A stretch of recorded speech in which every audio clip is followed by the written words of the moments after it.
If you're thinking about retiring early and living abroad, I highly recommend the Airbnb rent-to-rent strategy. I'm actually sitting in an Airbnb right here in Winston-Salem, North Carolina, and I'm going to show you that even in smaller US cities, you're able to make enough money from the rent-to-rent strategy to be able to live internationally in South America or even Italy. This video is for anybody looking to design an exit strategy and start living their dreams. My name is Carl Pierre, and this is ENTP Life. The first thing that I want to do is give you a tour of the apartment, and then we'll break down the economics of how much money an apartment like this can make.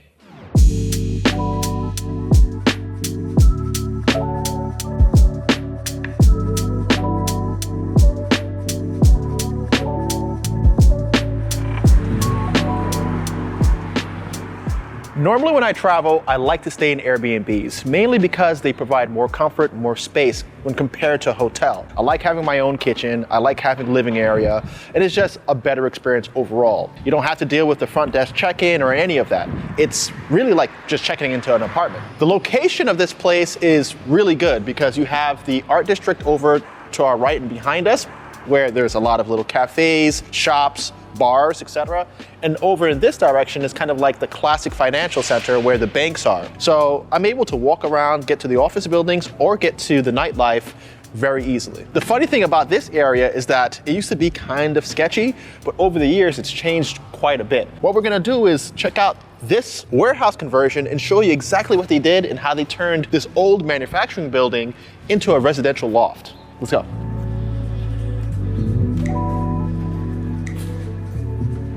There's really a lot of apartments in here. The funny thing is the outside of the building makes it seem like it's not that big because it's about, what, 20, 25 feet wide, maybe 30 feet at most. But once you round this corner, it's like endless hallways. Now this is the perimeter wall here, and all the apartments are kind of going back this way. They're probably about 20 feet deep or so because you have this hallway that's like maybe 4 feet or 5 feet. But immediately I started thinking about what would it be like to take on a project like this? And like I said, since it's in like the art district, they're trying to bring in that feeling of a gallery. So you have these high ceilings. It has like this industrial meets residential vibe. It's pretty cool. So we'll just go into the elevator.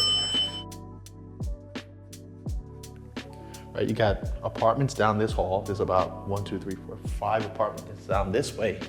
And you have another one right here. And then down this hall, there's even more apartments. Earlier I mentioned that this place is sandwiched between the art district and the financial district. And you can see that they try to bring in that element of artistry here into the building because between every apartment, there's a new art piece. Now, these are kind of abstract recreations, but it lends to the overall feel of the neighborhood. When you're walking around, there's plenty of art galleries, plenty of art studios, and tying in that industrial feel from yesteryear to this art scene is pretty clever from an architectural design standpoint.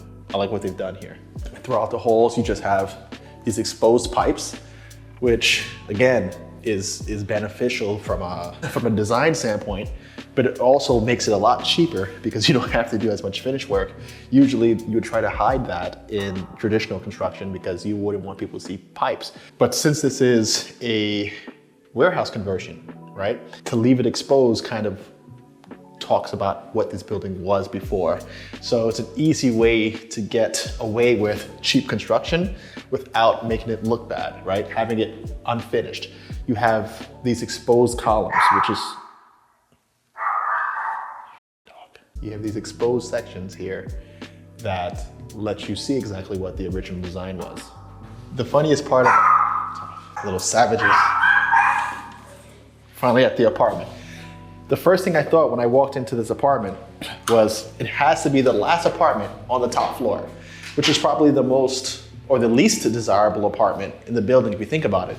You have to go all the way up and to the back. Let's just say you're bringing in your groceries, you're bringing in goods. It's kind of annoying to live in the furthest apartment. So when an Airbnb host is negotiating with a landlord, they're gonna try to use that as a negotiating tool and saying, hey, look, you know this apartment is not that desirable.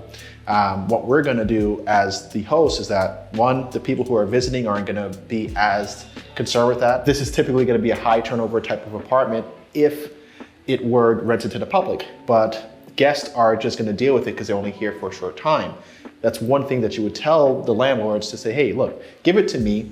It's not gonna be a problem. I plan on being here for years. There's not gonna be a lot of turnover. I'm gonna be able to kind of stomach this and deal with this in a way that the general public wouldn't. So this apartment was actually bigger than I expected in what I saw on Airbnb because it's long, right? What they did was they put the kitchen right in this main corridor. So it would have been hall either way. And you have one bedroom off to the right here.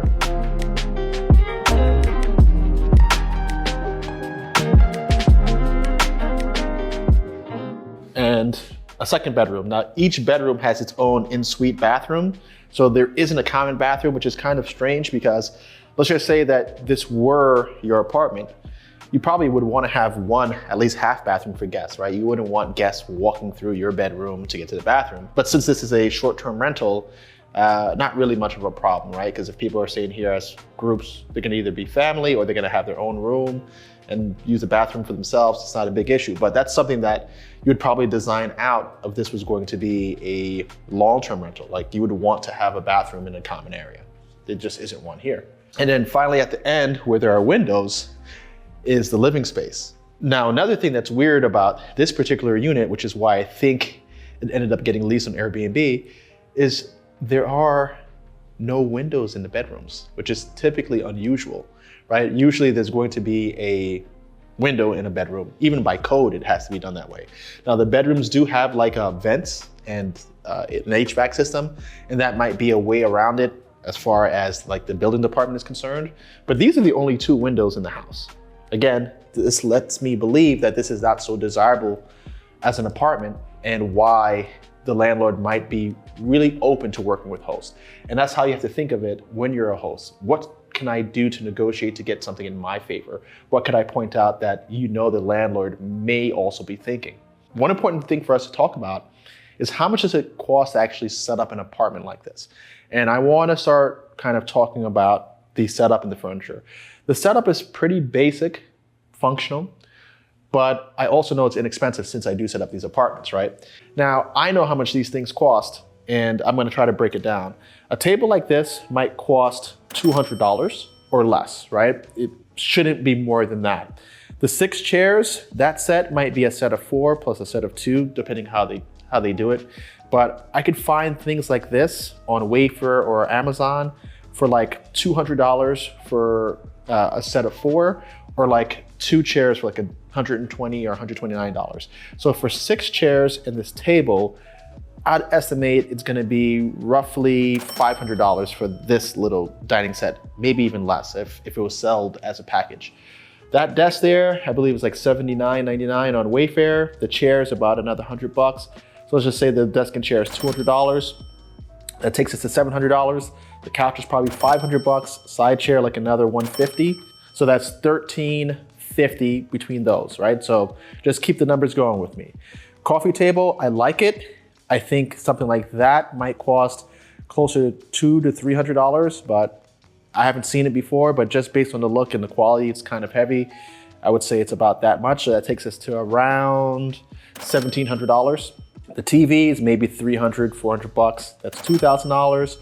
And the additional, let's just say 1 lamp, 2 lamps, 3 lamps, side table, the table stand, let's just say for the rest of the knickknacks in the room, including the plant, another $400. So that's around $2,100, $2,200. Now, if we look at the bedrooms are pretty simple. Standing mirror, that's like, I don't know, $70, maybe $100. So let's call that $23. 2 side tables, 2 lamps, maybe another $400, taking us to just about $3,000.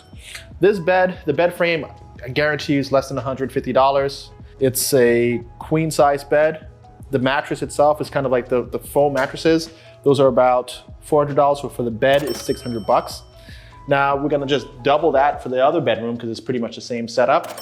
I know we're gonna be under $5,000 here, or at least under $6,000 to get this apartment up and running. Now we have a toaster, microwave, pots, pans, maybe everything in the kitchen is gonna run another $500. So in total, you're looking at close to, I would say, $4,500 to totally furnish this place, maybe a little bit less. I've been pretty generous on some of the items just so I don't get blasted that, oh, I'm kind of underestimating.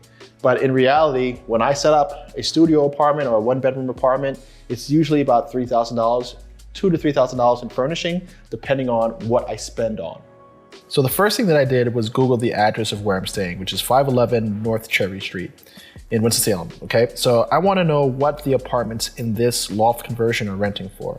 So the first thing that I see is 511 North Cherry Street, Winston-Salem for rent, okay? Perhaps this is an active listing, not too sure, but let's take a look, okay? So this is the Village Loft Apartments, is the name of the complex.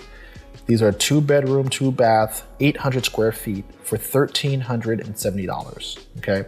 Now, is that on the higher side, lower side? I really don't know, but I know it's $1,370 or roughly $45 a day for a place here, okay? So I have to imagine that most of the units here are this 2-bed, 2-bath configuration.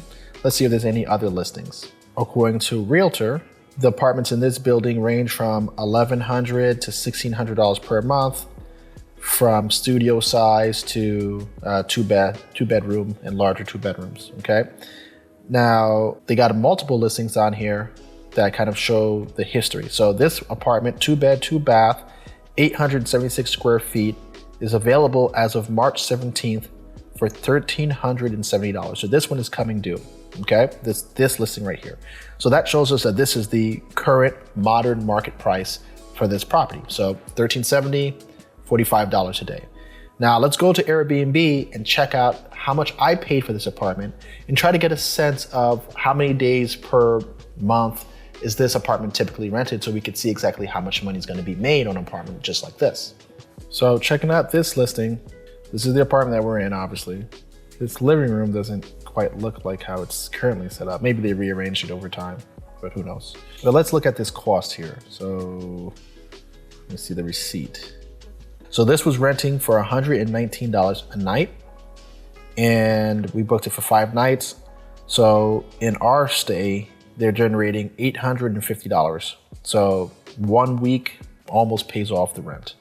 But let's see exactly how much this particular unit is booked for, and if we can kind of extrapolate what they're earning here. So in the month of March, they're not very booked out so far. They've got March 4th booked, the 24th, 25th. So not very booked out. Going into April, not very booked out. May, they've got 3 days booked. This is not performing well at all from what I can see. Not sure, but the reviews have been pretty good, but it's hard to say exactly what the occupancy rate would be here.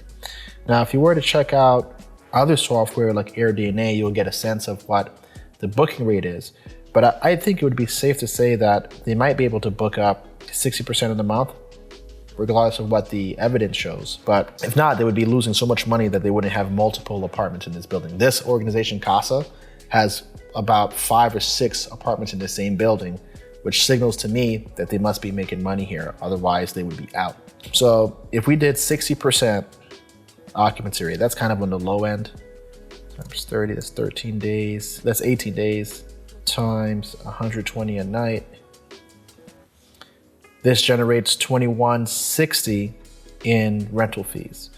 If they're paying $1,300, $1,370 a month, and performing at 60%, then they're making about $790 a month profit. Now, if it's more consistent with what most people are looking for as far as their booking ratio, we might be looking at an 80% booking rate. Again, the diagram doesn't show that. The calendar is not showing that they're booked up 80% of the time, because if I look at my listings, I'm booked out till summertime on most of mine. So if we were at 80% times 30 times 120, then they'd be generating $2,880 a month, subtracting $1,370. They would be kind of bringing in gross of $1,510 per month. Now let's talk about what other costs they may be incurring here. You're gonna have your internet cost. That might be, let's say on the high side, $100 a month for internet and cable. And then for their electrical costs, because there's no gas here, it's just electrical units, For the electricity cost, let's go wild and say it's about $200 a month for a 2-bedroom apartment. Let's just say their total kind of overhead here, aside from their cleaning fees, which cleaning fees are built into this listing, they're looking at around $300 a month and maybe miscellaneous.